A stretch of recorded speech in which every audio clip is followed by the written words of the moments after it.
समाजसेविका धनश्रीताई गायधनी शौर्य रणरागिणी न्यूजच्या पुरस्काराने सन्मानित। वर्धापन दिनानिमित्त महिलांचे वाढवले मनोबल। सविस्तर वृत्तांत। शौर्य रणरागिणी न्यूजच्या वर्धापन दिनानिमित्त आयोजित दिमागदार सोहळ्यात जय गुरुदेव भारत गॅस एजन्सी उपनगर नाशिकच्या मॅनेजर तथा उत्कृष्ट समाजसेविका धनश्रीताई गायधनी यांनी विशेष अतिथी म्हणून उपस्थिती लावली। धनश्रीताईंची समाजसेवेची प्रदीर्घ तळमळ आणि त्यांचे उल्लेखनीय कार्य लक्षात घेऊन सोहळ्यात त्यांना प्रतिष्ठित शौर्य पद्मराजरत्न पुरस्काराने अत्यंत अभिमानास्पदरित्या सन्मानित करण्यात आले।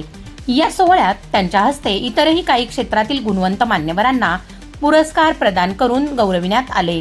कार्यक्रमादरम्यान धनश्रीताई गायधनी यांनी उपस्थित महिला आणि मुलींशी अत्यंत प्रभावी व सुंदर शब्दात संवाद साधला। आजच्या युगात महिलांनी स्वावलंबी आणि निर्भय बनणे अत्यंत गरजेचे आहे असे सांगत त्यांनी महिलांच्या कर्तृत्वाला दाद दिली।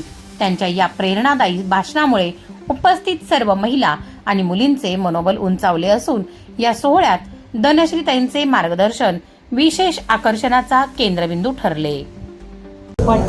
नमस्कार, मी धनश्री राजेंद्र गायधनी। पहिल्यांदा मी माझी ओळख करून देते। मी एक जय गुरुदेव गॅस एजन्सीमध्ये मॅनेजर या पदावर आहे। दुसरं म्हणजे मी लाईफ इन्शुरन्स ॲडवायझर आहे आणि विविध संस्थांमध्ये वेगवेगळ्या पदांवर मी कार्य करते आणि मला सामाजिक कार्याची आवड आहे। तर मी आज गायत्रीताईंना पहिले धन्यवाद देते। त्यांनी आज एक शौर्य रणरागिणी छान एक पुरस्कार ठेवलेला आहे आणि त्यांनी आम्हाला एक विशेष उपस्थिती म्हणून पण मला मान दिलेला आहे। गायत्रीताईंचं काम खूप सुंदर नेहमी चालू असतं। अशा व्यक्तीला आपल्याला आयुष्यभर आपल्याला साथ द्यायची आहे आणि सामाजिक कार्यामध्ये पण गायत्रीताईंचं खूप योगदान छान असतं। नेहमी कुठल्या पण कार्यक्रमाला म्हणतात धनश्रीताई आपल्याला हे करायचं, मी कधीच त्यांना नाही हा शब्द म्हणतच नाही, कारण अशाच व्यक्तीला आपण पुढे न्यायचं असतं आणि यांचं काम सामाजिक क्षेत्रात पण खूप चालू असतं। मला पण स्वतः समाज कार्याची आवड आहे। दुसरं म्हणजे मला फक्त एकच सांगायचं आहे लेडीजच्या बाबतीमध्ये का लेडीजने घाबरायचं नाही आणि प्रत्येक आईने मुलीशी हे मैत्रीचं नातं ठेवा।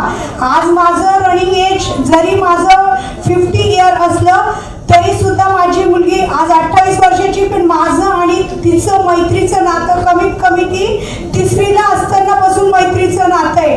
तर आजपर्यंत माझी मुलगी काय करते किंवा माझ्या मुलीचे किती मित्र आहे काय सगळं फ्रँकली मला माहिती आहे। तर प्रत्येक म्हणजे माझं सांगण्याचा उद्देश असा आहे की तुम्ही मुलींना आहे ना जास्त दबावात नका ठेवू। खूप धाकात ठेवलं की मुली घाबरूनच बाहेरच्या बाहेर काहीतरी करतात। ते मुलींशी संवाद करा, तुम्ही मुलींना विश्वासात घ्या। असं नाही का मुलींनी प्रेम करणं चुकीचं आहे, तिने तिचा जोडीदार चांगला निवडला, तुम्हाला आवडला, तुम्ही करून दिला चांगला, फक्त असं फसवणूक नाही झाली पाहिजे। आज जरी माझी एकुलती एक मुलगी आहे तरी मी माझ्या मुलीला एकच सांगितलं, सगळ्यात महत्वाचं तुला समोरच्यांना पण वडील नाही आहे तर त्यांना पण तुला त्या आईला आयुष्यभर आई म्हणून वागणूक द्यायची आहे। माझं मी पाहिजे, तू तर माझ्याकडे बघणार आहे, पण आपल्या सासरी गेल्यानंतर आपल्या आईने पण मुलींना समजून सांगायचं की तू त्यांच्याशी चांगलं वाग, तेव्हा ते वागतील।